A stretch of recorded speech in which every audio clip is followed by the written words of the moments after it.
For this particular question, I gave you a brand new reaction. I give you magnesium plus oxygen makes magnesium oxide. Before we start, you got to balance it. Without a balanced equation, you have no recipe. So what I'm going to do is I'm going to put a 2 in front of the MgO, 2 in front of the Mg.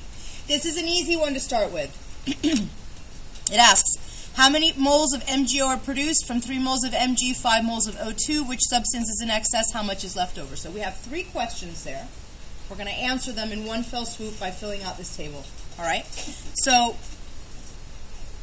what does the R stand for in rice? Reaction. Just write your reaction down.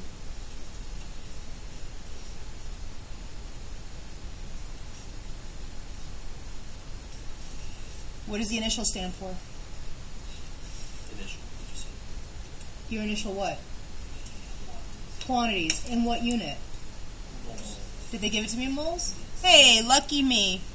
All right, so I was given 3 moles of magnesium.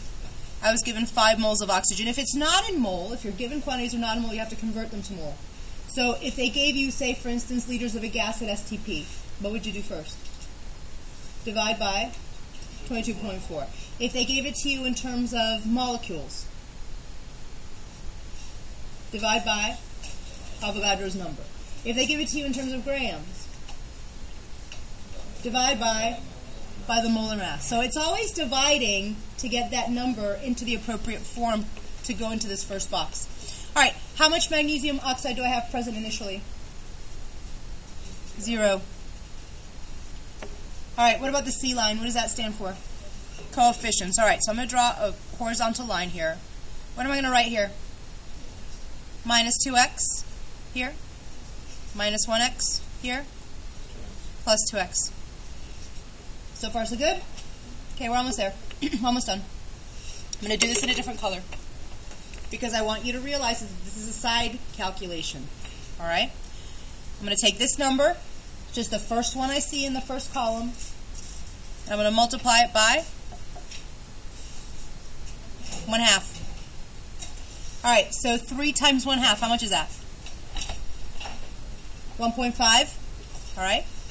Compare that answer to the neighbor. Is it less than, greater than, or equal to? Less than, right? So I'm going to draw an inequality sign right here. What does that inequality tell me? Mg is my limiting reactant. So I'm going to go ahead and label that LR, which then means that what's my excess reactant? O2. Okay, that's my excess reactant. And it also means that now I can complete this column here, right? What's the definition of a limiting reactant?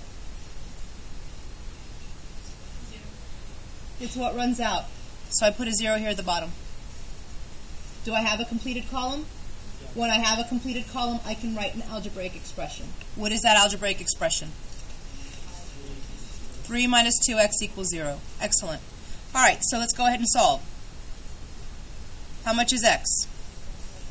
It's 3 over 2, right? Or 1.5. 1.5 what? What unit is that? Mole. All right, great. Okay, so now that I know that x is 1.5, I can go and substitute it in here. Add the 2 lines, come up with the e value, right? So because the e value down here is going to be 5 minus x.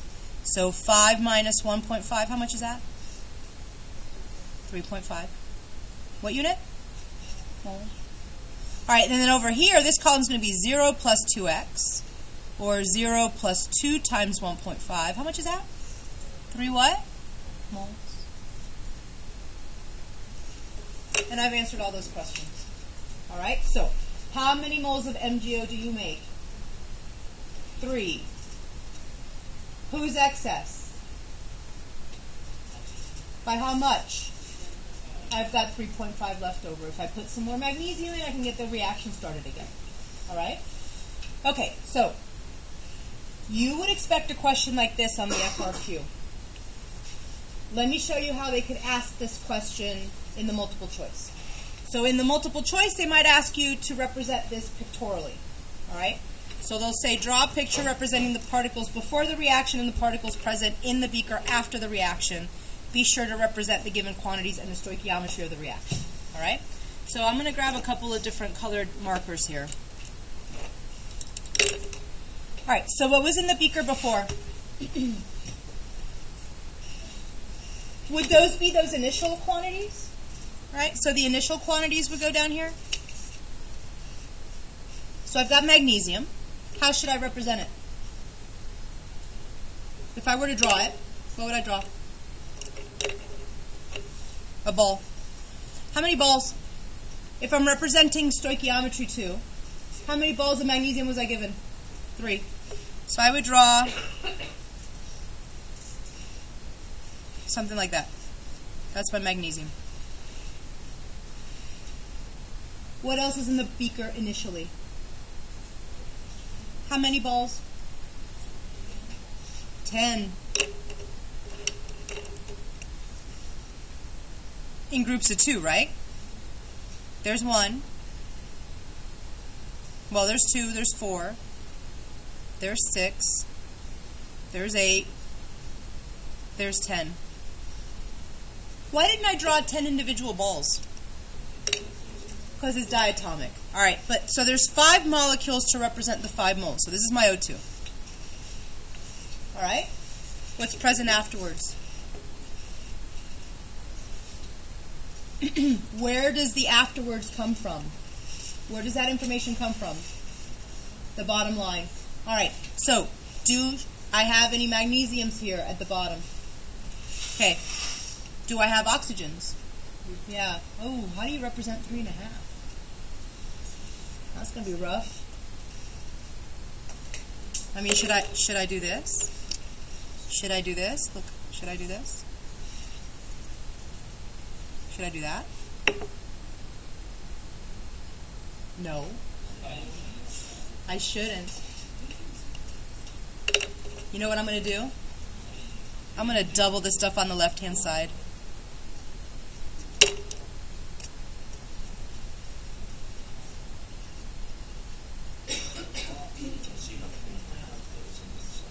Uh-huh. So I have a whole number of these guys on the other side.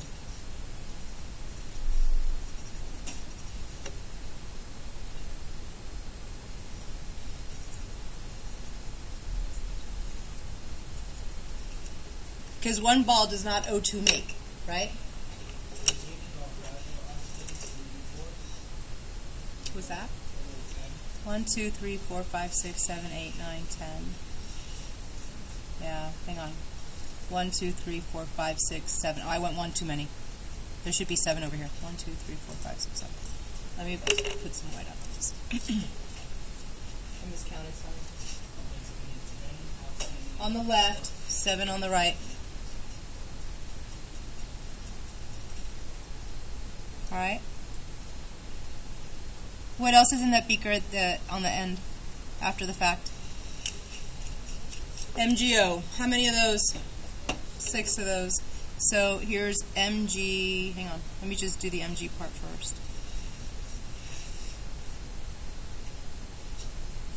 I'm running out of room. Here's an MgO, MgO, MgO, MgO, MgO, MgO. Okay.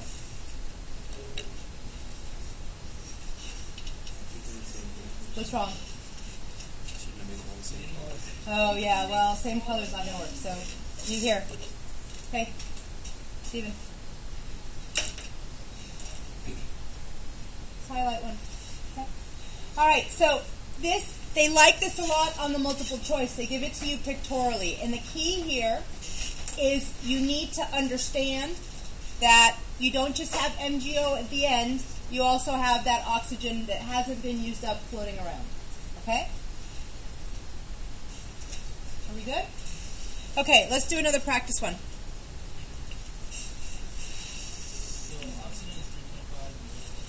Yeah, the issue is you understood why I didn't draw like 3. Yeah, you can't do 3.5 because one atom is not O2. Okay? So I had to double all the quantities on both pictures to make it the right ratios. Yeah, Anna?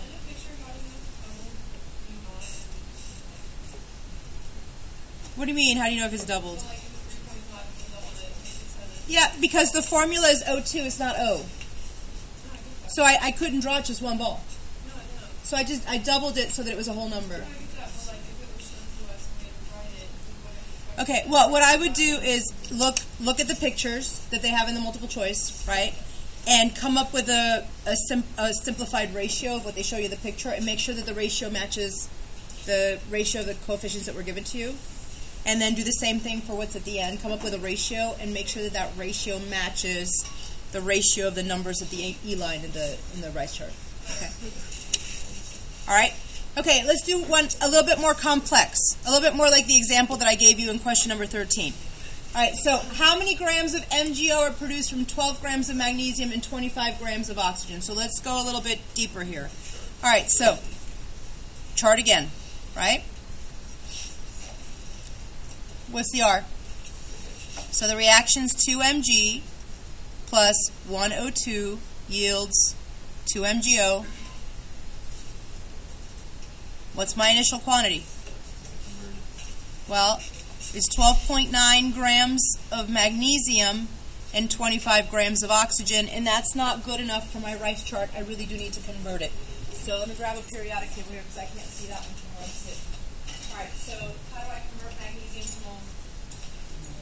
Divide by 24.31. All right.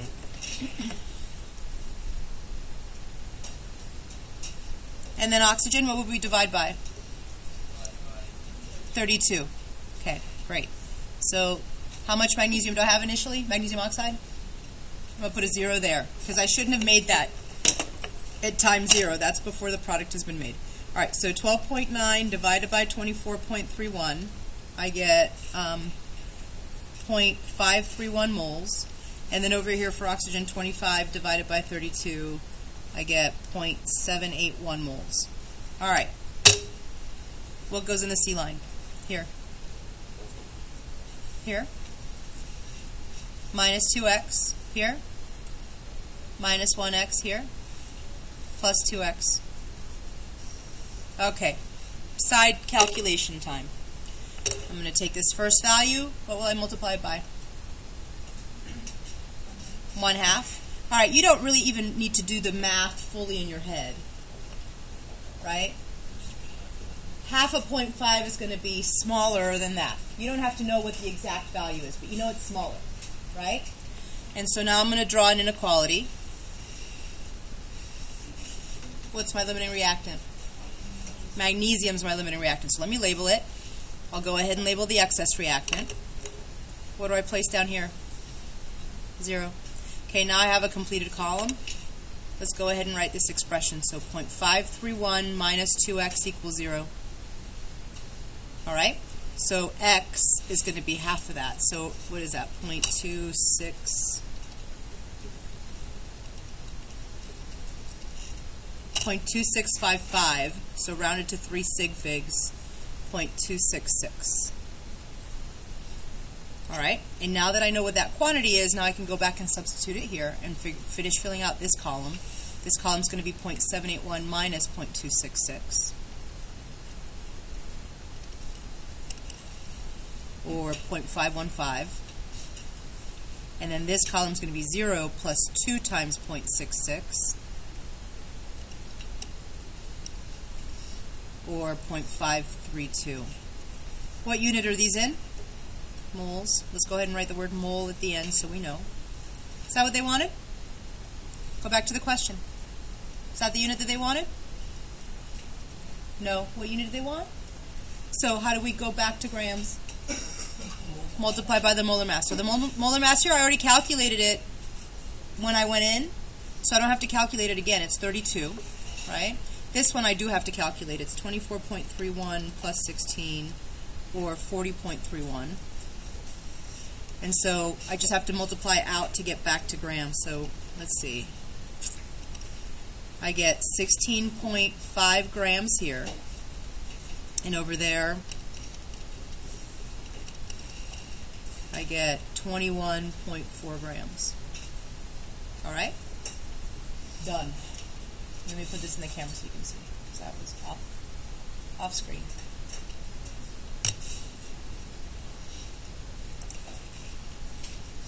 Okay, so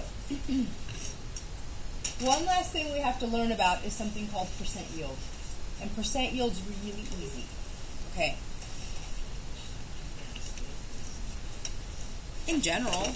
I think this is easy too. It's mechanical, right? The issue is you just have to learn the steps, and once you learn those steps, you commit those to memory, and you just apply them every time. Percent yield. You know when you go and you get like a box of cookie dough mix or muffin mix, and the instructions tell you that you can make a dozen muffins out of that box, and you never make a dozen, right? You've had that problem before, right? I have that problem all the time when I'm at home baking. Why don't you make a dozen like the box says? Can you ever scrape the bowl perfectly enough to get every last drop of dough into your muffin tin? Oh, that's just lame. All right, anyways, okay. All right, so say, for instance, the box said I could make 12 muffins, but I only managed to get 10 muffins out. What's my yield? How would you do that math? 10 divided by 12, right? Okay. What does yield tell you? How much you actually get, right? So it's a way of grading yourself. It's a way of seeing, was I good at scraping the bowl or not? Okay? Percent yield is the exact same thing here. All right? What we calculate from these rice charts and from these fence posts are theoretical yields. In theory, we're going to make 21.4 grams of magnesium oxide, but in practice, that never happens. All right? And it could be because in the process of making the magnesium oxide, maybe you're transferring your materials from one container to another, and in the process of transferring materials from one container to the other, you always lose some particles to the surface of the container. It could also be that the reaction is just not 100% efficient. It could be that you don't have enough energy in the reaction. All right? And there's a lot of things that could go wrong. And so one way for us to troubleshoot what's happening in the reaction, and if I'm getting all of the material that I should be getting, is by first starting and calculating a percent yield. So say I do a reaction, and instead of getting 21.4 grams, I get 20 grams of magnesium oxide. What's my percent yield? How do I do that math? 20 divided by 21.4. All right, so if I tell you that my percent yield is 93.5%, was I good? Was my reaction good? Yeah, I would say so. What if I told you that I only got 1.4 grams? I done goofed, right? If I got 1.4 grams, then my percent yield would be 1.4 divided by 21.4. I would have a 6% yield, right? Maybe 7% yield. That's not so good.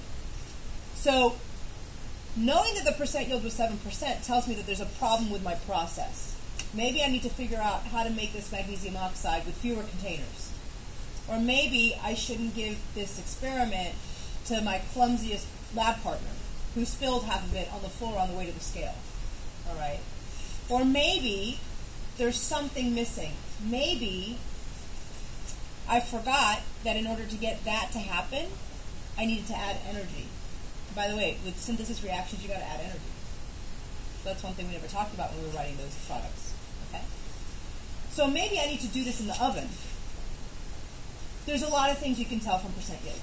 All right? So that's the last question we're going to do down here. It's just one of these calculations. All right? So it says the amount of magnesium oxide calculated, again, is called the theoretical yield. What if you didn't actually make that quantity when you physically perform the experiment, right? So the same way you never get 2 dozen cookies out of a box of mix when the instructions tell you that that's what you should expect. If you only made 15 grams, what's your percent yield? All right, well, there's a formula for percent yield. Not that you need it, because this is pretty commonsensical, isn't it? Right? What did you say you guys were going to do? What you actually got?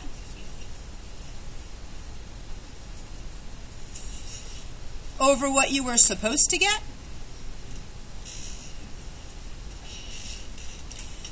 That what you actually got has an official name. It's called an actual yield. What you're supposed to get has an official name. It's called a theoretical yield. And if you take those two values and divide them, you're going to get a decimal. To change that to a percent, you multiply by 100. So the actual yield in this case was 15 grams. Where does the theoretical yield come from? Comes from your chart.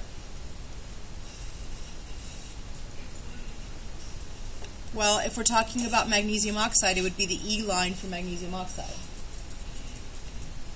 No, 15 is a number that you get from physically going in the lab, doing the experiment, making the magnesium oxide, and then taking that magnesium oxide that you made and weighing it.